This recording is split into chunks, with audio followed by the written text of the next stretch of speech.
The spiritual endgame has truly begun, and I want to tell you, this isn't some dramatic movie tagline. This is the profound, hidden reality of our current era.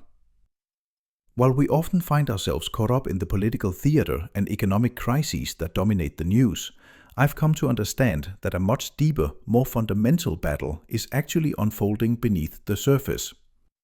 And you might be asking, what is the real plan of this elite? From my perspective, guided by the profound insights of Rudolf Steiner, it's not about the power or the money that we typically see discussed. The true prize, Steiner illuminated, is something they can't simply print, mine, or legislate into existence. It is, in fact, the one thing that you possess that holds ultimate power. And their intricate plan to capture it is unfolding right before our very eyes, at this very moment. What I'm about to share with you isn't just a theory. I see it as an X-ray, peering into the invisible war being waged for your very soul. Rudolf Steiner, a man whose unique spiritual perception allowed him to see the spiritual architecture underpinning our physical reality, spoke of a definitive spiritual battle. He didn't say it would happen in some distant mythical future. He stressed that it is happening right now, unfolding in this very moment as you are listening to my words. The real question then isn't whether this battle is taking place, but whether you are willing to truly perceive the chessboard and understand the pieces currently in play. In these next few minutes, I believe you are going to discover connections that will fundamentally shift how you perceive the world around you. This won't be through mere conspiracy theories, but by understanding the deep spiritual laws that Steiner painstakingly laid bare. What I'm sharing with you today might not offer you comfort, but I promise it will offer you profound clarity on the powerful forces operating just beneath the veil of our everyday experience. I've learned that the true objective isn't to be found in fluctuating stock market tickers or the debates of parliamentary chambers. Those, as Steiner taught, are merely tools, shadows cast on the cave wall. According to Steiner's profound insights, the ultimate prize in this hidden war is the human soul itself. It is a war for the very faculties that define you as human, your capacity for independent thought, your ability to feel authentic, deep emotions, and your inherent power to act consciously from a place of inner conviction. I've seen that there are powerful entities actively working to shatter these three foundational pillars, to dilute them, and ultimately to extinguish them entirely. This isn't random malice, I assure you. It's because an awakened, integrated human being is perceived as the single greatest threat to certain spiritual hierarchies. A person who genuinely understands their own divine nature can no longer be easily herded, managed, or controlled. They become sovereign, completely self-possessed. Steiner identified two primary opposing forces in this cosmic drama, both working in their unique ways to prevent humanity's spiritual awakening. On one side he named Ahriman, the force I understand as cold, crystalline intelligence, absolute materialism, and rigid predictability. Ahriman, for me, is the cosmic accountant who wants to convince you that you are nothing more than a biological machine, a complex collection of algorithms, a useless eater with no soul, no spirit, and no eternal I. This belief system, I've observed, makes you as predictable and controllable as any piece of hardware. On the other side, there is Lucifer, a force I perceive as seductive false light, full of spiritual illusions that inflate the ego without demanding any real, transformative inner work. Lucifer, to my understanding, offers you transcendence without the hard work, ecstasy without responsibility, a flight from reality rather than a profound transformation of it. Both of these forces, in their distinct ways, collaborate to ensure you never truly discover and embody your authentic, sovereign self. The human elite Steiner spoke of are, I believe, those who are consciously aware of these deep occult dynamics. It's not every CEO or politician who is privy to this secret, but the true architects of our current system understand the spiritual anatomy of a human being with chilling precision, and they use this knowledge as their primary strategic weapon. They know, just as I've come to understand, that a person cut off from their soul is a person without an inner compass, without genuine freedom. They know that an individual who believes only in the material world will remain forever oriented toward the outside, perpetually desperate for consumer goods, social status, fleeting pleasures, and external validation. This dependency, I observe, is the manufactured air we are all subtly forced to breathe. Modern materialism isn't some neutral scientific default. In Steiner's profound view, it is a brilliantly executed spiritual strategy by Ahrimanic forces, carried out through human institutions that wittingly or unwittingly serve this underlying impulse. If I am convinced I am just a sack of chemicals, why would I ever seek a higher purpose? Why would I stand up against tyranny and injustice if it's all meaningless in the end? Materialism, I've realized, acts as a spiritual anesthetic. It paralyzes the human will. That very force which Steiner identified as being anchored in our I consciousness. Without an active, conscious will, I recognize there is no true freedom. And that, I believe, is the precise goal: to create a humanity that appears technologically godlike but is spiritually bankrupt. A humanity that can calculate the distance to a star but can no longer feel empathy. A humanity that can explain every biological process but understands nothing of its own deepest purpose. Just look at our modern education system. Over a century ago, Steiner issued a stark warning that its fundamental structure was not designed to produce free, sovereign thinkers, but rather compliant employees. Children, I observe, are meticulously trained to absorb information, repeat it on command, and obey authority figures, not to think critically, not to question the premise, and certainly not to act from their own inner moral compass. This, I believe, is entirely by design. A person who learns from childhood to outsource their authority to an external expert will, as an adult, continue to look outward for guidance. They will perpetually ask, "What am I supposed to do?" instead of asking, "But what does my own inner truth demand of me?" Alongside this cold materialism, the elite, as I understand it, wields another, even more potent weapon: fear. Ahrimann's influence, I've found, is amplified dramatically through fear. Fear, both physically and psychically, pulls you from your center of power. A person in a sustained state of fear cannot think clearly. They are reduced to their most basic reactive instincts. They instinctively seek a savior, a protector, and they will gladly trade their liberty for the promise of safety. Steiner warned that any society kept in a state of constant, low-grade anxiety is perfectly primed for totalitarian control. Fear of sickness, fear of financial ruin, fear of the other, fear of social exclusion. These anxieties, I assure you, are not just happening spontaneously. They are being actively cultivated. They are part of a systemic campaign designed to shatter your inner equilibrium. Consider the pervasive function of mainstream media today. In his own time, Steiner already saw the nascent potential of mass communication as a powerful tool for mass hypnosis. Today, I observe that potential has been realized far beyond his darkest warnings. Those who control the narrative, in my view, effectively control our perceived reality. The elite utilize a relentless 24/7 cycle of alarming headlines, emotionally charged imagery, and divisive narratives to maintain a permanent atmosphere of crisis. Every potential threat, I notice, is magnified. Every proposed solution, invariably, involves more control. The goal, I'm convinced, isn't truly to inform you. It is to keep you emotionally destabilized. A person in a state of chronic anxiety, I've seen, loses access to their own intuitive wisdom.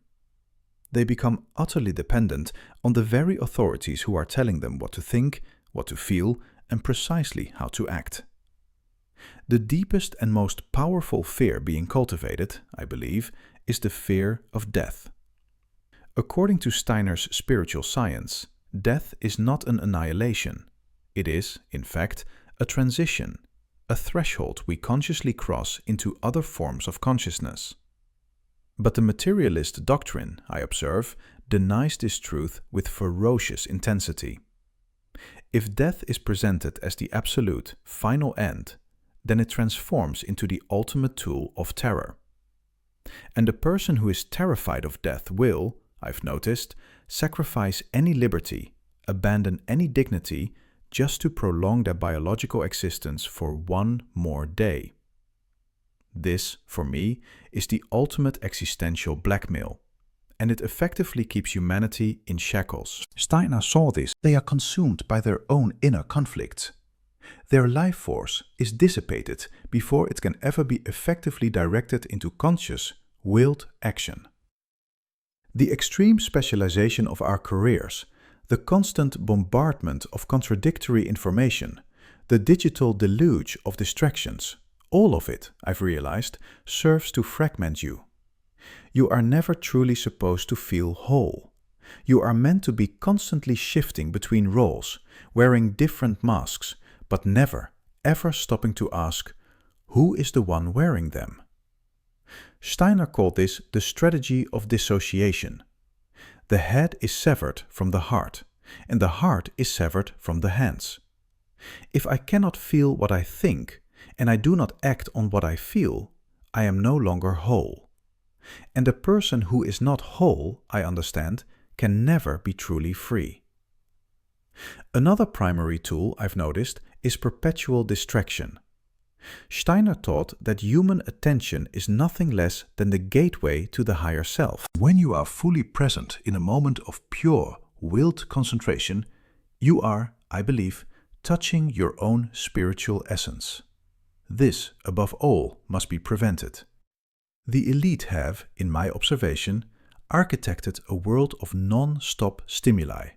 The pings, the notifications, the endless scrolls, the manufactured outrage, the celebrity scandals. Everything, I'm convinced, is engineered to ensure that you never pause, never find silence, and never, ever truly come home to yourself. Because in that precious silence, you might actually meet your true self. And that encounter, I know, is profoundly dangerous to any system that seeks to control you. Steiner also spoke of the systematic destruction of human memory. Our etheric body, as he meticulously described it, is the carrier of our life forces and the continuity of our biography. It is essentially the memory of the soul. But our entire modern culture, I see, now works aggressively against this continuity. Everything must be fast, new, and disposable. Relationships, I've noticed, are swiped away. Traditions are often mocked, and history is either rewritten, ignored, or simply erased. This uprooting, I believe, is strategic. A person with no roots, no sense of history, no living memory of their own development or their ancestors' struggles is completely disoriented. They live only in the flashing ephemeral now, and they are perfectly malleable for whatever new trend or ideology is pushed on them next. Now, I want us to enter an even deeper layer of this spiritual endgame: technology. In the early 20th century, Steiner issued a stark warning about a coming age when machines would begin to imitate and then ultimately replace human spiritual functions. He called this the Ahrimanic seduction of cold, dispassionate intelligence. What we call artificial intelligence today, I am convinced, is the purest manifestation of this. It is logic without love, efficiency without empathy, calculation without consciousness. The elite are pushing the rapid development of AI, I believe, not for humanitarian reasons, but because they understand a fundamental occult principle. A muscle not used will wither, and the muscle of human contemplation, of moral reasoning, of intuitive insight is being deliberately atrophied every time we outsource a decision to an algorithm. When you outsource your thinking, you gradually lose the very capacity to think. When an algorithm decides what you see, who you date, and what you believe, you are, in my view, no longer exercising your free will. Steiner saw that the danger wasn't the technology itself, but our growing dependency on it and our eventual inability to distinguish between the living human spirit and the cold, mechanical imitation. Another critical facet of this technological control, I've observed, is total surveillance. Steiner taught that a human being requires private spaces, moments of being unobserved, in order to cultivate and strengthen the I.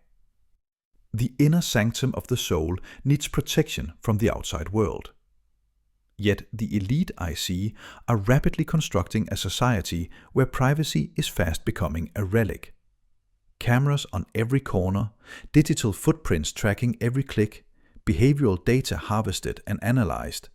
The goal here isn't just to control your actions, it's to control the very possibility of you developing an authentic self. When you know you are always being watched, you stop acting naturally. You begin to perform. You become a mask. Your true self retreats, goes silent, and eventually, I believe, it atrophies. Steiner also warned of the highly addictive potential of these systems. He spoke of occult forces that could possess a human being through certain substances and practices. In our digital age, I recognize that the addictions are no longer just chemical. It's the dopamine loop of the endless scroll, the hypnosis of the screen, the validation seeking of social media. These technologies, I'm convinced, are intentionally designed to hook your nervous system. The more time you spend in these virtual, curated worlds, the less time you spend with your actual self, with the natural world, with the challenges of real human connection, and with your own vital spiritual practice. And that, I've realized, is precisely the point. But there is another, more subtle dimension to this elaborate plan, one that Steiner clearly identified: the seduction of false spirituality. Not every member of the elite, I've learned, is a cold materialist. There are powerful esoteric circles within the power structure who know very well that spiritual realities are indeed real. But they use this profound knowledge not for the liberation of humanity, but for its enslavement on a much higher, more insidious level. This, I believe, is the domain of Lucifer. Lucifer tempts you with quick enlightenment, with spiritual glamour, with the intoxicating illusion that you can bypass the hard work of living on earth and ascend directly into the light. The Luciferic elite market this spiritual fast food. The weekend workshops, the charismatic gurus, the crystals and rituals that promise total liberation without requiring any real inner work or moral transformation. Steiner warned passionately against this dangerous trap. True spiritual development, I've come to understand, is slow, patient, humble, and requires a courageous confrontation with your own shadow. It demands the full integration of your earthly experience. Luciferic spirituality, by stark contrast, wants to avoid the difficult, deny the dark, and flee from the inconvenience of matter. This false spirituality, I see, serves a dual function. First, it captures and neutralizes many people who are genuinely starting to awaken. It offers them something that looks like spiritual food, but it has no real nourishment. Second, it catastrophically inflates the spiritual ego. You begin to believe you are enlightened because you attended a seminar, because you use the right jargon, because you feel special. This sense of spiritual superiority, I realized, is the absolute opposite of the profound humility that Steiner described as the very foundation for all genuine initiation. The esoteric elite also create false authorities. They prop up charismatic figures who claim to know the way, who gather followers, and who intentionally foster dependency rather than autonomy. Steiner was categorical on this point, and I echo it.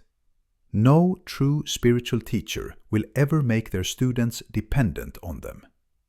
A true master, I believe, works to make themselves obsolete, to guide the student to their own inner authority. But the false gurus do precisely the opposite. They bind their followers to them, they demand obedience, and they promise salvation in exchange for your submission. This, for me, is Luciferic seduction in its purest, most dangerous form. Another critical aspect of this Luciferic strategy I've observed is the flight from incarnation. Steiner taught that we, as souls, come to Earth for a profound reason: to learn, to grow, to balance our karma. The earthly experience, he emphasized, is not a prison to be escaped. It is the classroom we have consciously chosen. But the whisper of Lucifer says, the earth is corrupt, matter is impure, your body is a trap. Flee. Flee into the higher dimensions. This attitude, I believe, leads to a kind of spiritual escapism. It creates people who will meditate for hours but will not act in the world. People who talk endlessly of light and love but ignore the glaring injustices right in front of them. This world flight, I've realized, serves the elite perfectly. Because as long as spiritual people are retreating from the world, they are changing nothing about the power structures that govern it. Steiner emphasized that the true path of the modern initiate integrates both extremes. It is neither purely materialistic nor purely world-fleeing. It is consciously incarnated. The goal, I understand, is to bring your spirit into matter, to illuminate the earth with your consciousness, not to abandon it. And this, I believe, is precisely what the elite wants to prevent. Because a human being who is both spiritually awake and practically effective in the world, in my view, is the most powerful transformative force in the entire universe. They cannot be fooled by materialism, and they cannot be seduced by false spirituality. So what then is the actual plan of the elite? I've come to understand it as the prevention of the next scheduled step in human evolution. According to Steiner's anthroposophy, humanity as a whole is on the precipice of a monumental spiritual leap. Our consciousness, he taught, is meant to expand. The I is meant to fully awaken. We are meant to become conscious co-creators of our reality. But this evolutionary step, I realize, requires freedom, immense courage, and profound inner work. And it is a direct threat to every system on Earth that is based on control, hierarchy, and human unconsciousness. The elite knows this, I assure you. Their entire agenda is designed to keep humanity in a state of arrested development, trapped between the Ahrimanic hardening of materialism and the Luciferic delusion of false spirituality. Because an awakened humanity would no longer tolerate an elite. A humanity of free, sovereign individuals would create its own social structures, ones based on brotherhood, equality, and spiritual dignity. That, my friends, is the apocalypse the elite truly fears. Not the end of the world, but the end of their world. But in this, I also find the plan's greatest weakness. It only works as long as human beings remain unconscious.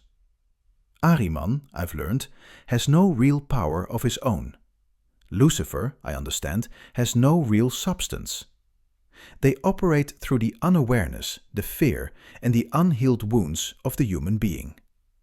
The very moment you see what is happening, the moment you recognize the mechanisms at play, the moment you pull your consciousness back, these forces, I promise you, lose their grip on you. This, I believe, is the secret the elite fears most. Consciousness itself is invincible. Steiner taught that every single human being carries an I, a divine, sovereign spark that is absolutely, unconditionally free. This I cannot be destroyed. It cannot be manipulated. It cannot be controlled. It can only be forgotten. The entire complex machinery of the elite is aimed at one thing and one thing only: to make you forget who you really are. But the instant you remember, the instant you consciously grasp your own I, you step outside of their matrix. And this does not mean you will no longer be attacked. It means the attacks can no longer destroy you from the inside. You may face external resistance, censorship, or isolation, but your inner freedom, your core, will remain untouched. Steiner called this the power of the autonomous I, a fortress that is unshakable because it does not depend on any external validation or circumstance. So, how do you become invincible? You do the one thing the elite fears most. You begin the inner work. Steiner gave precise, practical instructions for strengthening consciousness. I recommend starting with 5 minutes of simple concentration a day.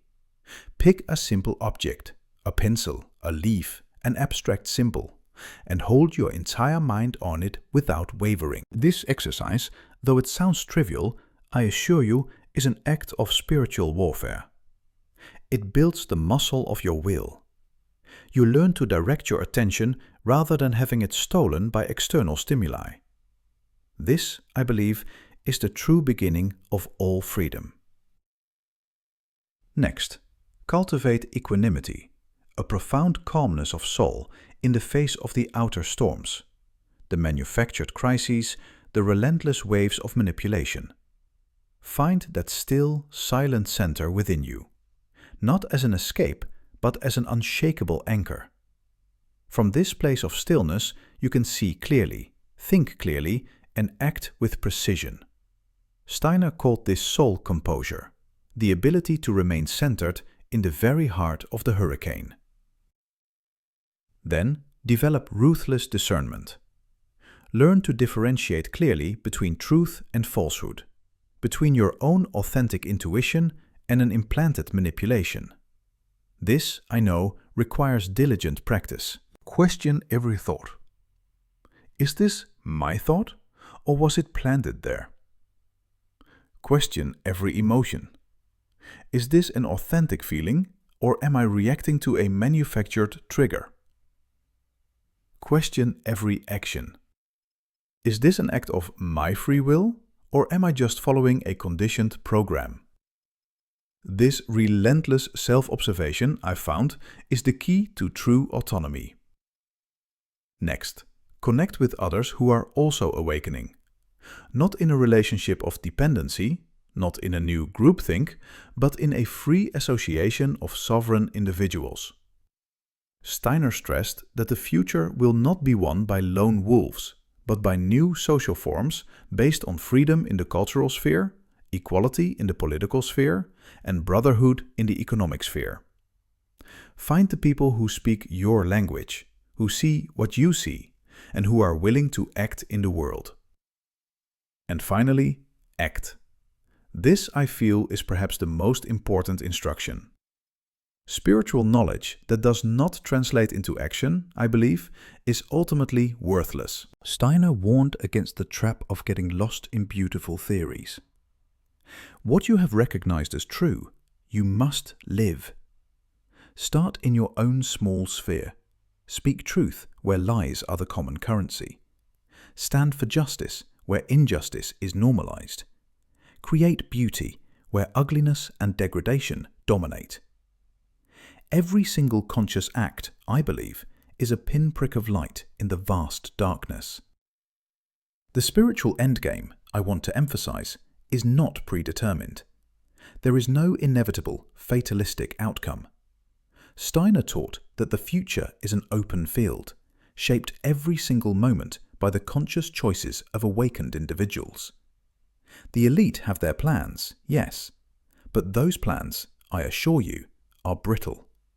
They can fail, and they will fail, to the exact degree that human beings wake up. Every single awakened consciousness is a crack in their insidious system of control, and enough cracks will eventually bring the entire wall tumbling down. You are now at a point of decision, just as I am. The knowledge you have just heard brings with it a profound responsibility. You can no longer pretend not to know. The question, then, is no longer whether the elite exists or if their plan is real. The question that truly matters is, what will you do now? Will you retreat into fear or resignation? Will you lose yourself in anger and despair? Or will you do the one thing that truly matters? Grasp your I, sharpen your consciousness, and live your freedom. Steiner famously said that one free human being is more dangerous to any power structure based on unfreedom than an entire army. You do not have to fight in the conventional sense. You simply have to become yourself, fully, consciously, and unshakably. That in itself is the revolution. That in itself is enough. The spiritual endgame is here, but it is not decided.